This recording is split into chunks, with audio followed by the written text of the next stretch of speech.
ఇవాళ మాగంటి సునీత గోపీనాథ్ గారు ఆమె ఒక వ్యక్తిగా కాదు పార్టీగా ఈ ఎన్నికను మేము ఎదుర్కోబోతా ఉన్నాం. ఈ ఎన్నిక జరుగుతున్నది కూడా వ్యక్తుల మధ్యన కాదు. ఈ ఎన్నిక జరుగుతున్నది 10 ఏళ్ల అభివృద్ధికి 2 ఏళ్ల అరాచకానికి మధ్యన జరుగుతున్న ఎన్నిక.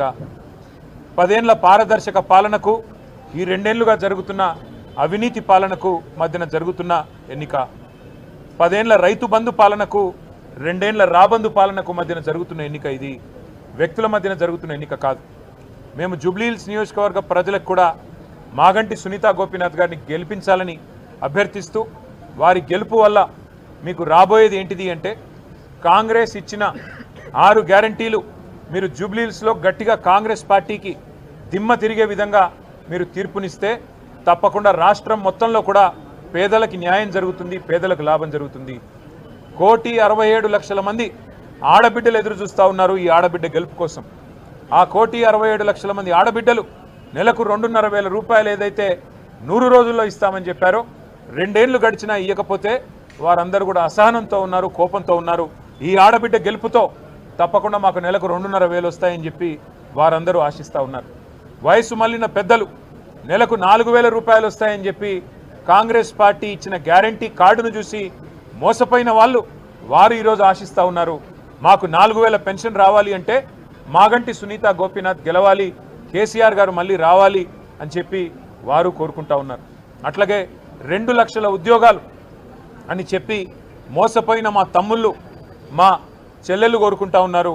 ఇవాళ మన అభ్యర్థి మాగంటి సునీత గోపీనాథ్ గారి గెలుపుతో కాంగ్రెస్కు కనువిప్పు కలుగుతుంది.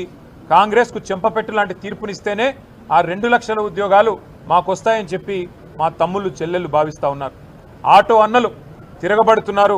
మాకు సంక్షేమ బోర్డు అన్నారు, నెలకు 1000 రూపాయలు అన్నారు, మా కడుపు మీద కొట్టారు ఈ కాంగ్రెస్ వాళ్ళని చెప్పి ఇవాళ ఆటో అన్నలు ప్రార్థిస్తున్నారు. మాగంటి సునీత గోపీనాథ్ గెలవాలి, కేసీఆర్ రావాలి, మళ్ళీ మా ఆటో కార్మికులకు మంచి రోజులు రావాలని వారు బాధపడతా ఉన్నారు.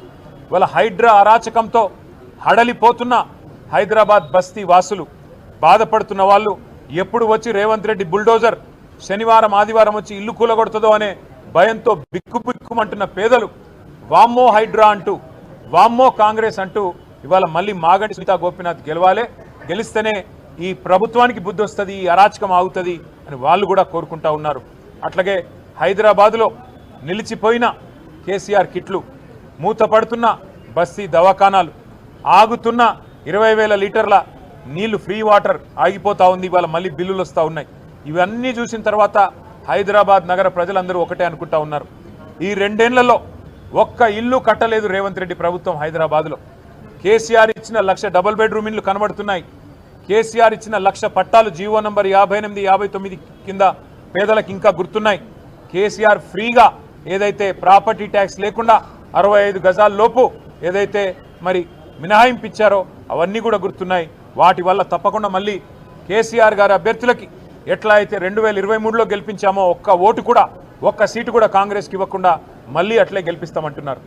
దోకా తిన్న మా మైనారిటీ అన్నదమ్ములు ఎవరైతే ఇవాళ మా ఎమ్మెల్యే లేడు, మాకు ఎమ్మెల్సీ లేడు, మాకు ఒక మంత్రి లేడు ఈ ప్రభుత్వంలో, మా గొంతు లేదు ఈ ప్రభుత్వంలో అని బాధపడుతున్నారో వారు తయారుగా ఉన్నారు.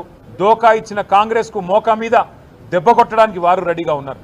అట్లాగే ముమ్మాటికి ప్రతి వర్గం ఇవాళ పేదలు, బలహీన వర్గాలు 42% రిజర్వేషన్ అని చెప్పి గొంతు కోసినందుకు, చెల్లని జీవో ఇచ్చి మోసం చేసే ప్రయత్నం చేసినందుకు బీసీలు కుతకుత ఉడుకుతున్నారు.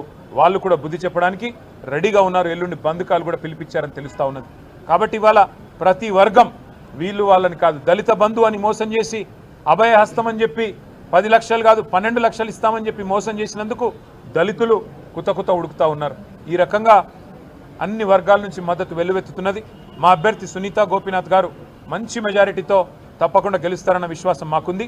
ఇది కేసీఆర్ గారు తిరిగి పునరాగమనానికి, తెలంగాణలో మళ్ళీ ఒకసారి ప్రభుత్వంలో రావడానికి, కేసీఆర్ గారు తిరిగి ముఖ్యమంత్రిగా పదవిని అధిష్ఠించడానికి ఇది మొదటి మెట్టు కాబోతున్నది. గులాబీ దండు జైత్రయాత్ర జూబ్లీహిల్స్ నుంచే తిరిగి ప్రారంభం కాబోతున్నది అని మేము బలంగా నమ్ముతున్నాం. తప్పకుండా ప్రజల దీవెనలు మా అభ్యర్థి సునీత గారికి ఉండాలని చెప్పి పార్టీ సమిష్టిగా వారి గెలుపు కోసం పనిచేస్తుందని చెప్పి కూడా, అట్లాగే మీడియా మిత్రులకు కూడా దయచేసి మీ ఆశీర్వాదం కూడా మా అభ్యర్థికి ఉండాలని చెప్పి కూడా అభ్యర్థిస్తూ మరి వారి గెలుపు కోసం శ్రమిస్తున్న ప్రతి ఒక్కరికి కూడా పేరు పేరున ధన్యవాదాలు తెలియజేస్తూ జూబ్లీహిల్స్ నవంబర్ 11 నాడు కారు గుర్తు మీద ఓటు వేసి మాగంటి సునీత గోపీనాథ్ గారిని గెలిపించాలని మళ్ళీ ఒకసారి కోరుతూ మీ అందరికీ నమస్కారం. ఇప్పుడు మేము నామినేషన్ బయలుదేరుతా ఉన్నాం. వచ్చిన తర్వాత మిగతా విషయాలన్నీ మాట్లాడుకుందాం. Thank you. జై తెలంగాణ.